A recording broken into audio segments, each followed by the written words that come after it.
Pai do Senhor, meus irmãos, tudo bem? Que a graça e a paz de Deus seja sobre a tua vida, tá bom? Nós estamos aqui, mais um vídeo, mais uma aula, lembrando que nós estamos estudando históricos e poéticos, lembra? Do módulo Panorama do Antigo Testamento, né? Históricos e poéticos. Então nós estamos aprendendo um pouquinho sobre a palavra de Deus. Então nessa aula de hoje, nós vamos estar trabalhando aí os últimos poéticos, né? Nós já viemos numa sequência do estudo, você que nos acompanha, você que tem nos acompanhado as aulas através da apostila, por meio do canal. Então hoje nós vamos falar aí sobre Eclesiastes e vamos encerrar com Cantares de Salomão ou Cântico dos Cânticos, tá bom? Lembrando sempre que Bíblia na mão, nós vamos usar a Bíblia, o nosso módulo, então isso faz toda a diferença, meu irmão. Embora você pode acompanhar conosco, mas quando você tem um módulo nas tuas mãos, esse aprendizado ele fica muito melhor, porque você vai acompanhando, anota, responde os questionários, e aí você vai crescendo na graça e no conhecimento de Deus. Mas antes de nós começarmos, como nós sempre falamos, é momento de nós orarmos, falarmos com Deus, pedimos a bênção de Deus sobre as nossas vidas, para que o Senhor possa abrir o nosso entendimento, para que o Senhor possa preparar os nossos corações para ouvir a sua voz. Vamos falar com Deus? Se você pode, feche os seus olhos, coloca a mão no teu coração e vamos pedir a bênção de Deus. Senhor, eu quero rogar ao Senhor neste momento, pedir a tua bênção e a tua graça, Senhor, sobre mais esta aula. Senhor, nós somos dependentes de ti. Fala conosco, ó Deus, de maneira que o teu nome seja glorificado para todos sempre. Abençoa o meu irmão, a minha irmã que está assistindo, a cada um dos teus filhos. É o que eu te peço em nome de Jesus. Amém e amém. Vamos lá? Mãos à obra. Então hoje nós vamos falar de Eclesiastes, tá vendo? Por isso que é importante você estar com o módulo aí, tá? Deixa eu até focar aqui para você. Eclesiastes. Então nós vamos estar olhando aí para o nosso módulo e estudando o livro de Eclesiastes, entendendo um pouquinho sobre Eclesiastes. Lógico, como eu tenho dito, é uma visão panorâmica, né? Então, nós vamos extrair aqui algumas lições, entender quem foi o autor, mais ou menos a esfera de ação. Então, tudo isso faz parte do nosso estudo. Vamos lá. O livro de Eclesiastes contém uma análise das experiências adquiridas por seu autor ao longo de sua vida e uma conclusão sobre o verdadeiro significado da mesma. Então, quando você olha para Eclesiastes, você vai ter um conjunto, né, de experiências. O autor ele vai narrar ali conselhos, ele vai trazer algumas coisas, mas a sua experiência de vida. O autor ele vai demonstrar que tudo longe de Deus é vazio, é oco e sem sentido. Enfim, como você vai encontrar uma expressão muito comum dentro do livro, vaidade, tudo é vaidade. Então o tom pessimista que às vezes o livro impregna, talvez seja um efeito do estado espiritual em que o autor se encontrava naquela época. Você vai perceber que dentro de Eclesiastes, parece que alguns escritos em alguns momentos, parece que o autor ele se questiona o sentido da vida e entende que tudo aquilo que talvez ele viveu, ele buscou era vazio. Mas o legal de tudo isso é que ele vai demonstrar que o sentido da vida não está nas coisas materiais, que o sentido da vida não está naquilo que você pode adquirir financeiramente falando, mas ele vai nos mostrar qual que é o verdadeiro sentido da vida. Então vamos lá. O livro reflete um tempo de desespero, as promessas da aliança pareciam muito distantes, as glórias nacionais de Israel foram esquecidas e a radiante esperança dos profetas parecia que tinha se perdido. Mas mesmo em meio a tanto desespero, o poeta descobre que temer ao Senhor é a fundação segura pelo qual você pode se construir a vida. Então ele vai nos mostrar que, na verdade, em Deus é a única fonte sólida ou a base sólida que você pode edificar, que você pode construir, e é a garantia e é a certeza que a tua casa não cai. Então é muito lindo você olhar para o livro e deixar que Deus fale com você através desses ensinamentos, através desse poema, né? Eclesiastes é um livro sapiencial, é um livro, ele entra na classe dos livros de sabedoria, e vai nos trazer essa sabedoria pelo meio da experiência de vida, né? O autor, ele vai narrar isso com muita propriedade. Ele vai usar expressões que dirigem a si próprio, como alguém que provou, como alguém que conheceu, como alguém que viveu. E a partir daí ele tira essas conclusões, que o principal de tudo é temer a Deus. Então o Eclesiastes ensina que a única esperança para suportar o presente é temer e obedecer ao Senhor. Olha Eclesiastes 12, verso 13 e 14. Por isso que eu digo para você, é sempre importante você estar com a Bíblia, estar estudando com a Bíblia, né? Então Eclesiastes 12, verso 13 e 14 diz assim: agora que já se ouviu tudo, aqui está a conclusão: tema a Deus e guarde os seus mandamentos, pois isso é o essencial para o homem, pois Deus trará o julgamento de tudo que foi feito, inclusive tudo que está escondido, seja bom ou seja mal. Olha a grandeza desse verso. Pois agora tudo já foi dito, e a conclusão é esta: teme a Deus e guarde os seus mandamentos, porque isso é essencial para o homem. Olha o que o autor ele vai nos narrar. Vamos olhar aqui para este livro. Quem é o autor? Tradicionalmente se tem atribuído a Salomão a autoria deste livro, devido à informação oferecida nos 2 primeiros versículos do capítulo inicial. A tradição judaica é pacífica em atribuir ao rei Salomão a sua autoria. Mas olha que interessante, nós temos algumas informações que o próprio livro nos dá acerca do autor. Então você tem, primeiro, o autor, ele afirma: venham sendo rei em Jerusalém. Isso está lá no capítulo 1, verso 12. A descrição de Eclesiastes do 2, capítulo 2, 1 ao 11, confere com as riquezas que Salomão possuiu. Então você olha lá para a 2 Crônicas, você vai ver que confere. O autor se identifica como aquele que reuniu e organizou muitos provérbios. Então tudo indica que foi Salomão. Ninguém possuiu tanta sabedoria, prosperidade e expressão mundial no período monárquico quanto Salomão. De fato, ele se tornou uma referência em muitos sentidos para os seus posteriores. Então, subentende-se, e pela informação que o próprio livro nos dá, e a tradição judaica ela vai ser pacífica com relação a isso, que o autor é sem dúvida Salomão. Né? Nós costumamos dizer, alguns eruditos afirmam que Eclesiastes é o livro da redenção de Salomão. Como assim, pastor? Na verdade, Salomão ele teve os seus momentos de desvios, né? De distanciamento de Deus, prestou até culto pagãos, né? Devido aos seus muitos casamentos, às suas alianças políticas.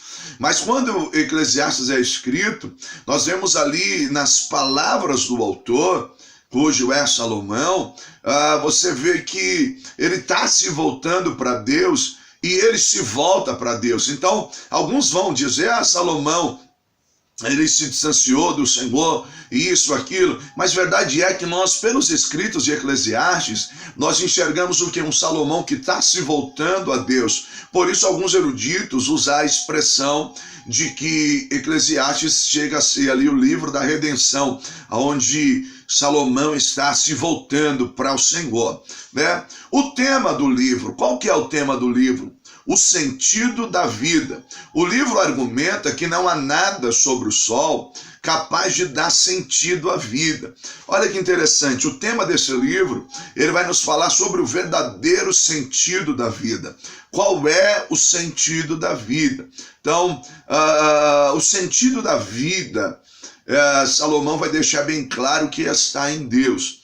Então, olha o propósito do livro, ó. O livro tem como propósito apresentar o sentido da vida que está em Deus. Os prazeres não satisfazem de forma duradoura. Salomão procurou a felicidade nos bens materiais e quando conseguiu tudo o que desejou seus olhos, como ele bem escreve, se você já leu, ele concluiu que tudo era vaidade, é correr atrás do vento e nenhum proveito havia debaixo do sol. Para Salomão tudo isso é vazio, tudo isso passa. E aí ele vai dar a declaração, ele diz assim, ó, lá no capítulo 2, do verso 10 a 11, Ele vai nos mostrar tudo isso. E aí quando você olha para esses escritos, você entende uma coisa. Se essa declaração fosse pronunciada por um homem pobre, que nunca desfrutou de nada da vida, nós poderíamos chamar de leviano e dizer assim, você fala isso porque você não sabe como é bom ter isso, você fala isso que as coisas não fazem sentido, que são vazias, quer correr atrás do vento, porque você nunca soube provar tal coisa, ou isso ou aquilo.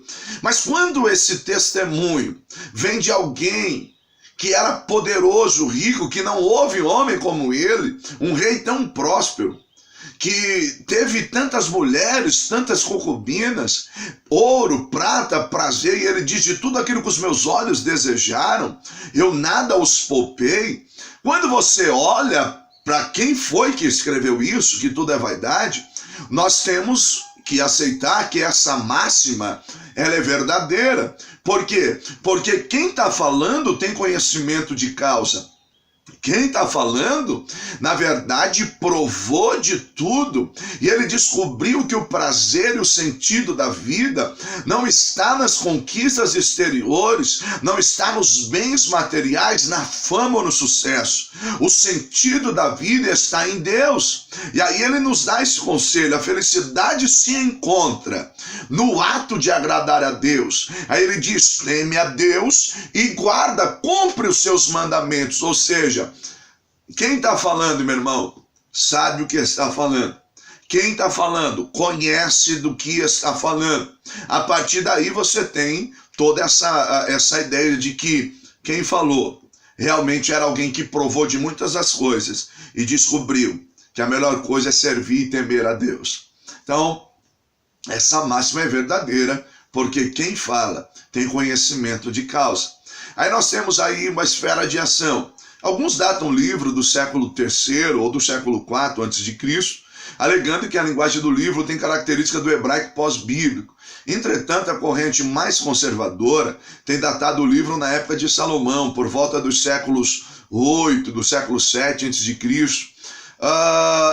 Então você tem aí essa esfera de ação. O conteúdo do livro, olha que interessante. Assim como Jó, ele é uma coleção de discursos, Salmos é uma coleção de cânticos, Provérbios é uma coleção de ditados curtos, de sabedoria, mas Eclesiastes também é uma coleção, só que ele contém diversos tipos literários com a mesma ênfase. Você tem, por exemplo, poesia, você tem narrativa, ditados proverbiais, meditações curtas. Então, apesar dessa variedade, todos esses possuem um tema em comum. E qual que é o tema em comum de Eclesiastes? É que a vida e as nossas preocupações com as coisas materiais são efêmeras, não tem sentido.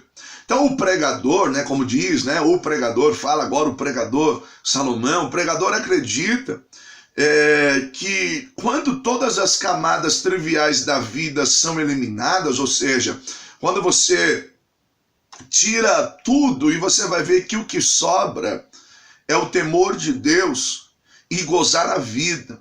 Ou seja, o conteúdo do livro gira em torno do seu discurso. Vaidades de vaidades, tudo é vaidade. Olha que interessante. O autor, no caso Salomão, ele revela que o sentido e o prazer da vida está em temer a Deus, em gozar a vida. E quando a gente fala de gozar a vida, você olha o texto e você percebe que ele não está falando de riquezas e de grandezas, não. Ele está falando de gozar a vida. Ele cita, por exemplo, gozar a vida desfrutando com a mulher da tua mocidade. Ele vai falar da mulher enganadora, que o homem que cai no laço dela está perdido. Mas ele diz, goza a vida com a mulher da tua mocidade. Ele fala de comer e beber e satisfazer nisso, ou seja, ele fala de um simples jantar. Porque ele diz assim, aproveita e goza a vida, a oportunidade que você tem, desfrute desta vida que Deus te deu. Meu irmão, eu quero chamar a tua atenção neste momento. Sabe para quê? Porque às vezes a gente só valoriza um simples copo d'água quando a gente não pode tomar. E eu conheço pessoas, e talvez você conhece também, que por uma intervenção médica, por motivo de uma enfermidade, tiveram que estar internados e não podiam tomar uma gota d'água. E eles clamavam por uma gota d'água. Você conhece pessoas que passaram por cirurgias que não podiam se alimentar e louvaram a Deus quando puderam dar a primeira colherada. Então o que Salomão está mostrando para nós, querido, teme a Deus e desfrute a vida, goze da vida. Porque às vezes você deixa de viver a vida preocupado com aquilo que você não tem. Você está amargurado, você está amargurada, você está triste por algo que você não conquistou, por algo que você não tem, e esquece de valorizar a Deus e de agradecer a Deus por aquilo que você tem, por aquilo que você tem no seu lar, pelos filhos que você tem, pelo ministério que Deus lhe deu. Então, ao invés de você reclamar por aquilo que você não tem, goze a vida que Deus te deu, celebre ela. E lembre-se sempre de temer a Deus, porque é a melhor coisa que você pode fazer. Quando nós olhamos para o texto, você vai perceber uma coisa, irmão, que Salomão ele vai nos dar conselhos. E se nós atentarmos para esses conselhos, a nossa vida vai ser melhor. A Bíblia Sagrada, a palavra de Deus para nós, é lâmpada para os nossos pés e luz para os nossos caminhos. Então nós precisamos atentar a esses conselhos. Considerações finais do livro, olha que interessante. Os judeus leem esse livro na festa dos tabernáculos. O rabino David, ele explica a razão dessa prática entre os judeus. Sendo o Sucote, né, ele é considerado uma época de alegria, de bonança. Quando Israel estão com os celeiros abarrotados, os frutos, a colheita, então seria muito fácil se esquecer dos benefícios de Deus. Seria muito fácil nós esquecermos do Senhor, porque o maior palco da nossa tentação não é a provação. O maior palco da nossa tentação é, com certeza, os tempos de prosperidade, porque facilmente você se esquece de Deus. E olha que interessante, quando o Colete, ou né, o Eclesiastes, ele é lido na ocasião da festa do Sucote, é para que os israelitas, os judeus, lembrem que toda aquela prosperidade, que toda aquela bonança veio porque Deus deu. Então o princípio e o sentido da vida é temer ao Senhor. Então nós precisamos entender isso. Nenhum sucesso pode ser alcançado pelo homem se a mão de Deus não for sobre a vida dele. Então tudo vem por Deus, tudo veio de Deus. Então você tem o título do livro em hebraico, né, Kohelet, que significa mestre, aquele que reúne alguém numa assembleia, num discurso. Um eclesiástico é equivalente ao grego, né, Eclesiastes, né? Que é a ideia de um pregador, alguém que fala a uma congregação atenta. Então essa é a ideia do livro. Então o livro vai nos trazer conselhos. Não tem como nós trabalharmos todo o livro, mas eu queria aqui fazer contigo uma leitura, extrair algumas lições práticas, e eu queria que você pegasse aí a tua Bíblia, se você pode, eu estou com a minha aqui, e eu queria ler com você o capítulo de número 7. Tem muitos capítulos e todos eles de lições valiosíssimas, tá? Lições valiosíssimas. O capítulo 3, há um tempo determinado para cada coisa e tal. Mas eu quero olhar com você o capítulo 7 e quero refletir com você nesse capítulo para nós pensarmos algumas coisas. Olha que interessante em Eclesiastes, o capítulo 7. Olha a grandeza desse verso, ó. Mais vale o bom nome do que o melhor dos perfumes, e o dia da morte é mais proveitoso do que o dia do nascimento. Mais vale ir à casa em que há luto do que ir em uma casa que há festa, porquanto este é o fim de todo ser humano, e deste modo os vivos terão grande oportunidade para refletir. Mais vale um momento de tristeza do que dias de riso, porque é o rosto circunspecto que produzirá um coração compreensivo. Meu irmão, olha que interessante. O sábio ele está dizendo é melhor ir em casa que há luto do que em casa que há festa. Porque quando você vai em casa que há luto, Os vivos têm a oportunidade de refletir. Olha a riqueza disso, olha a grandeza disso.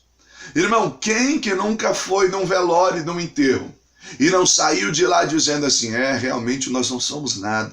Hoje a pessoa estava conosco aqui, amanhã já não está mais. Quem de nós que nunca passou por um momento desses de refletir sobre a vida e ver que a vida passa em segundos? Então olha o conselho que ele está nos dando. É melhor você ir em casa que a luta. Ele não está dizendo que você tem que ir aonde as pessoas vão, mas ele está dizendo assim, que quando você está num lugar como esse, você tem a oportunidade de refletir, pensar sobre a tua vida. E ele continua discorrendo. Ele vai nos falar muitas coisas. O verso de número 3 do mesmo capítulo diz assim, observa toda a obra de Deus. Quem poderá endireitar o que ele encurvou? Em tempo de paz e alegria, ser feliz e aproveita bem.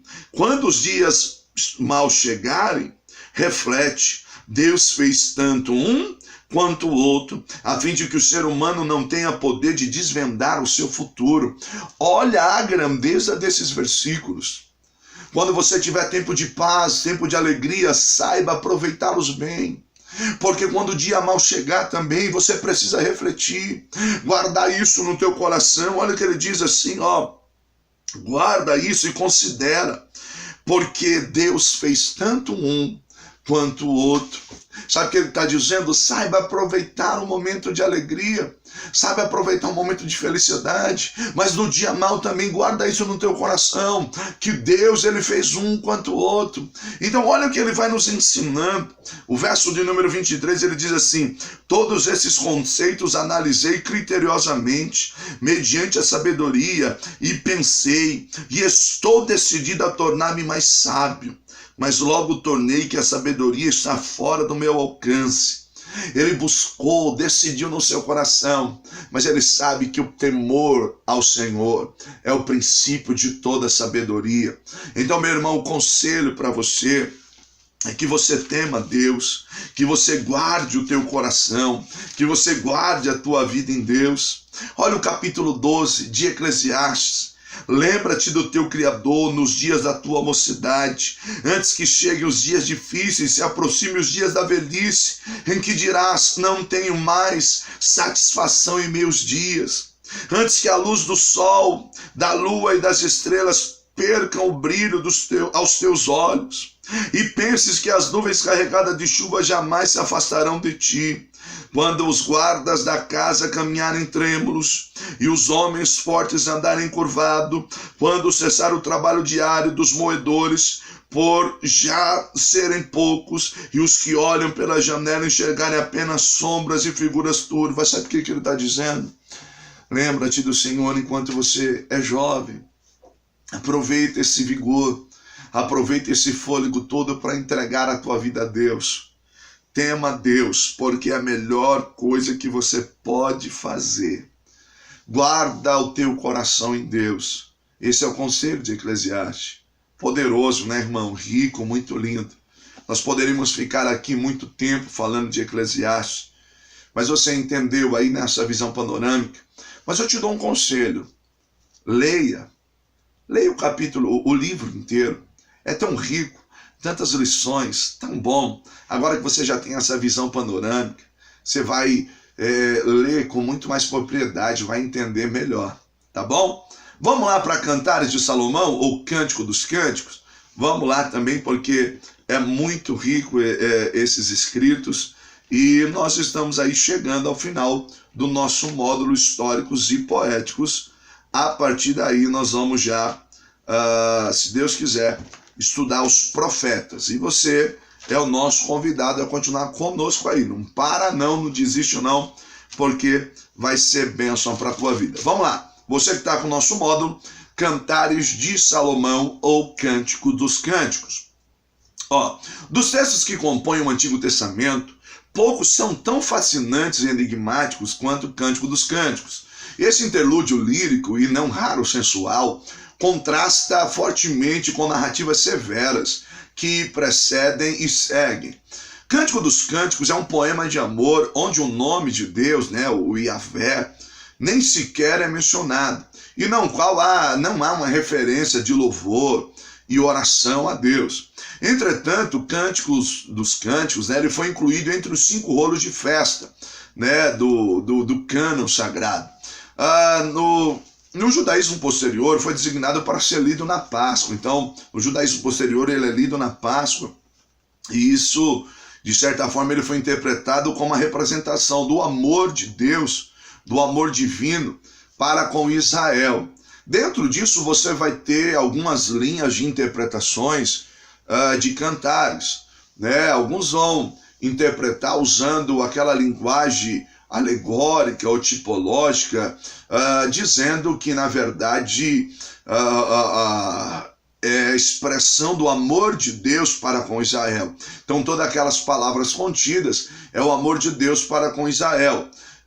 Você tem também aqueles que vão aplicar o contexto do amor de Cristo para com a igreja, e você tem aquela tradução que é a mais literal, que é simplesmente o relato do amor de um homem para com a mulher. No caso, nós vamos identificar agora quem é o autor, no caso do autor para com a sua esposa. Então, quem é o autor de Cantares? Vamos lá, tradicionalmente tem sido atribuído ao rei Salomão. Aos que defendem essa tese, encontram no poema evidências que apoiam tal atribuição. A começar pelo título, está dito que se trata dos mais belos cânticos de Salomão. Então você olha lá, logo no capítulo 1, no verso 1, Cântico dos Cânticos de Salomão.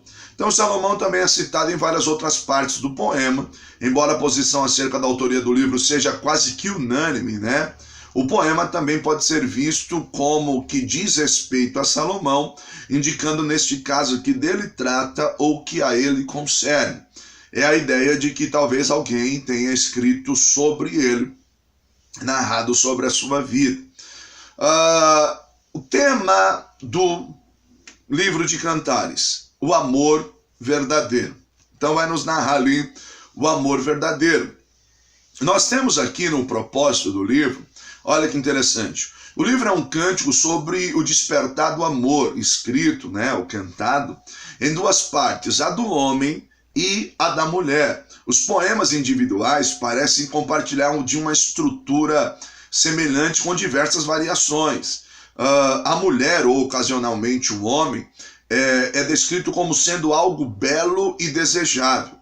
Então aquele que está falando expressa a sua vontade de estar junto com a pessoa amada. Então você, para quem já leu, quem não leu, lição de casa, tem que ler, tá bom? Você vai perceber que ora o amado está falando e ele vai ali expressando palavras que são muito comuns ao contexto da sua época.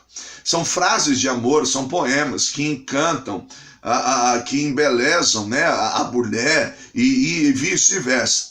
Mas que é uma linguagem que aos nossos dias talvez não seja tão bem vista, né? Você vai usar um verso para sua esposa, né? Para conquistá-la, reconquistá-la, enfim, para agradá-la, e aí você vai lá e usa a expressão como Salomão expressou, né? Tu és semelhante à égua das carruagens de Faraó. Então aí talvez para a esposa não vai soar bem, ela não vai gostar, mas para a época fazia muito sentido e era um grande elogio, né? Vamos lá.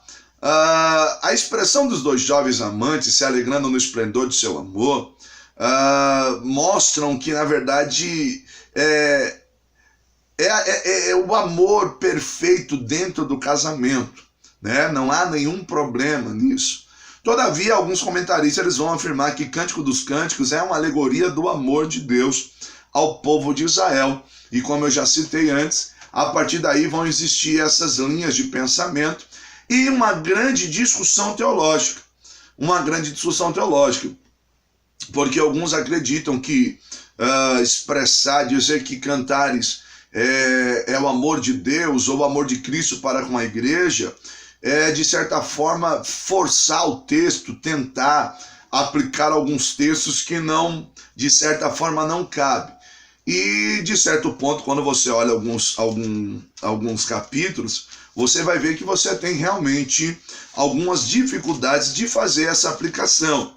Por exemplo, eu quero pensar com você, pega na tua Bíblia aí, capítulo de número 7 de Cântico dos Cânticos. Eu vou ler aqui, vamos ler alguns versos só para você ver que, de certa forma, o mais correto mesmo é o amor de um homem para com a mulher. No caso de Salomão, alguns acreditam que seja sulamita.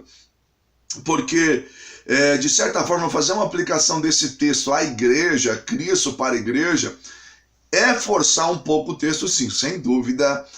De certa forma, é forçar um pouco o texto, sim. Quer ver? Vamos lá, verso 1, capítulo 7. Ó amor, como são formosos os teus pés calçados, com delicadas sandálias, ó filha do príncipe.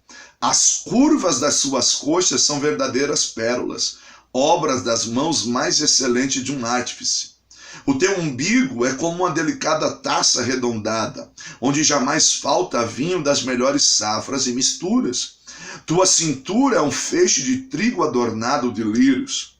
Teus seios são como 2 filhotes gêmeos da gazela. Olha a linguagem que ele está usando. Perceba que o amado está escrevendo a sua amada. E parece que ele está narrando algo que ele está vendo.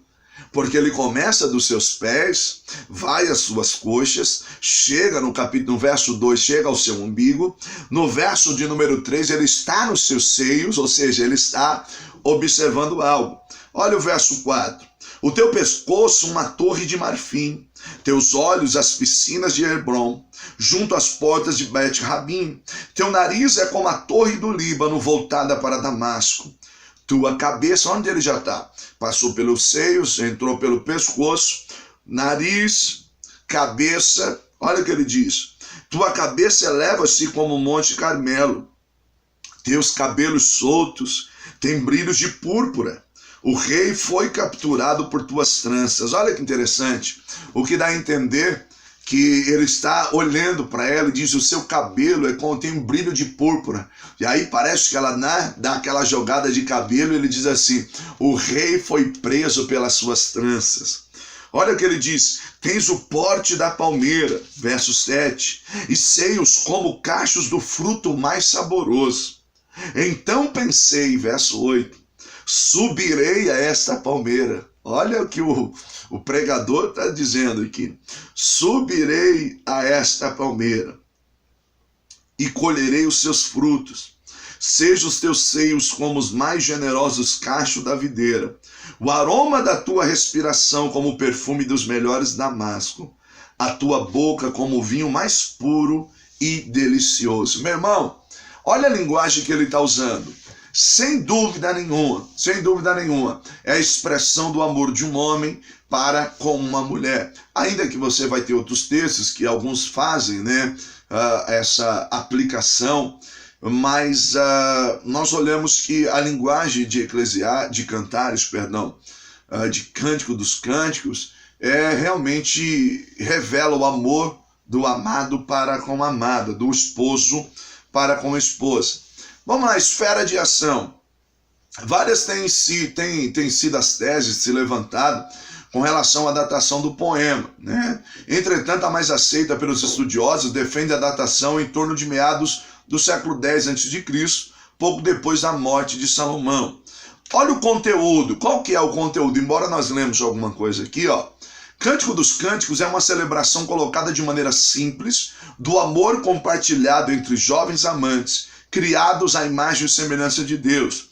Eles se deleitam com a beleza um do outro e com a capacidade de satisfazer a necessidade do amor físico. Olha como é interessante isso. Eles estão se deliciando nesse prazer do amor físico, do amor de um para com o outro. Então, Cantares é uma coleção de poemas que conserva a herança cultural nas expressões de amor de um para com o outro, fazendo uso de uma linguagem própria para a época, como eu já citei.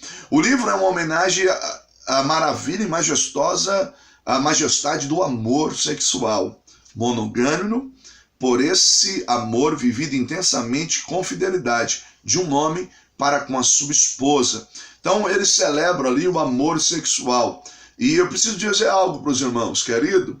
O sexo é bênção de Deus dentro do casamento. Foi Deus que criou. A vida sexual, ela é um projeto divino no mundo pré-queda. Ou seja, o mundo ainda, o homem não tinha caído e Deus já tinha lhe dado a bênção da vida sexual. Então, para nós pensarmos aqui algumas considerações finais sobre o livro, o nosso mundo de hoje está apaixonado pelo prazer sexual.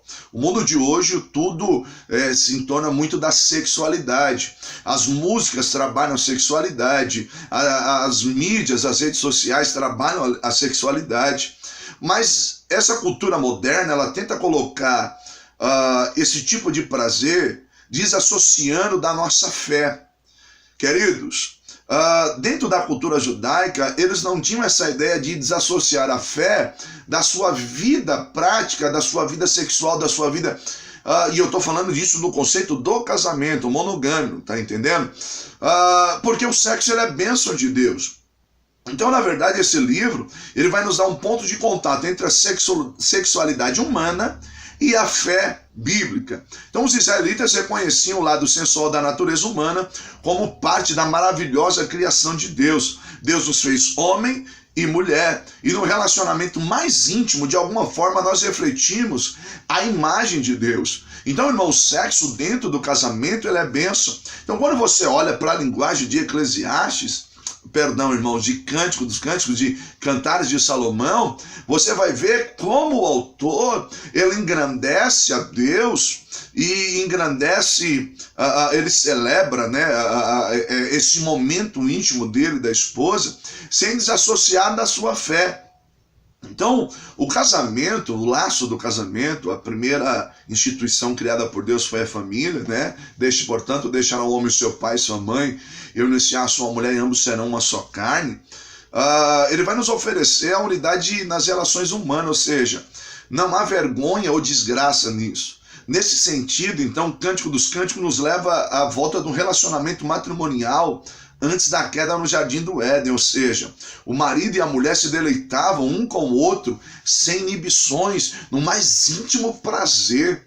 Então você vê que a bênção de Deus está sobre essa unidade. Então o Cântico dos Cânticos, ele testifica a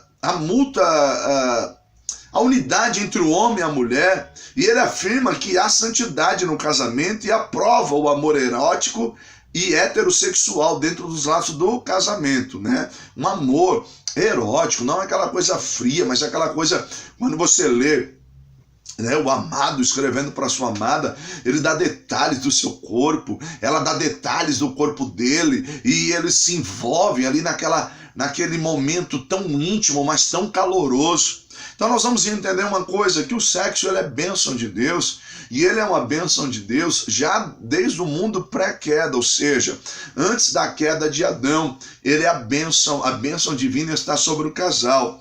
Então, meu irmão, para nós fecharmos aqui o nosso módulo dos históricos e poéticos, entenda que a Bíblia ela é a palavra de Deus, e quando você olha para a Bíblia, você vai entender, principalmente nesse livro que nós estudamos, que é bênção de Deus você ter uma vida sexual sadia.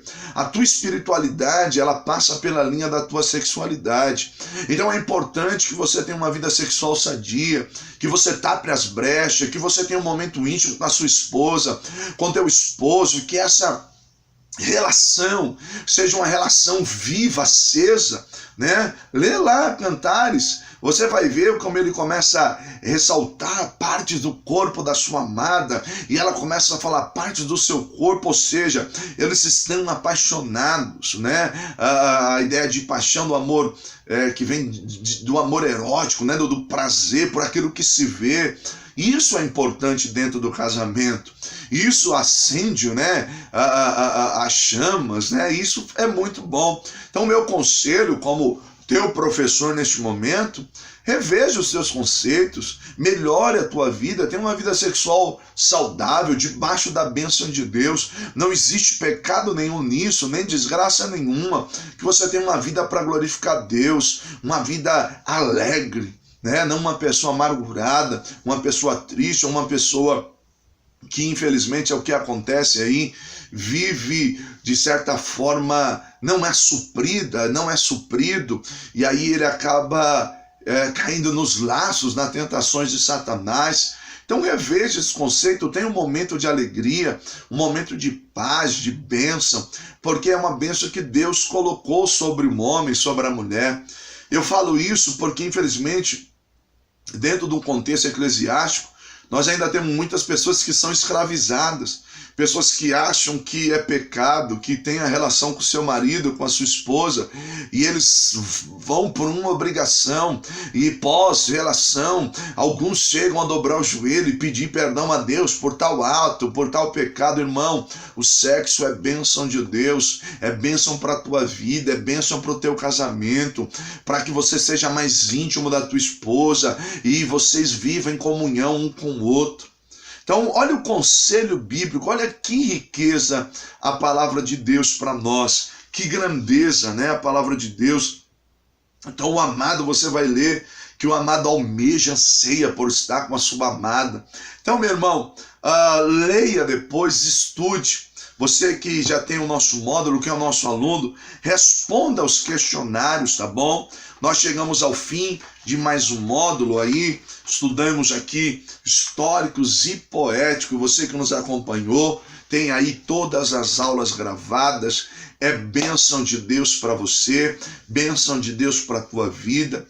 Meu irmão, que Deus te abençoe, você que concluiu mais um módulo, tá bom? Lembrando que nós teremos uma provinha, tá bom? Então você que já é o nosso aluno, faz uma prova, tenha um trabalho. Essa prova ela vai provar os seus conhecimentos e você vai crescer na graça e no conhecimento de Deus.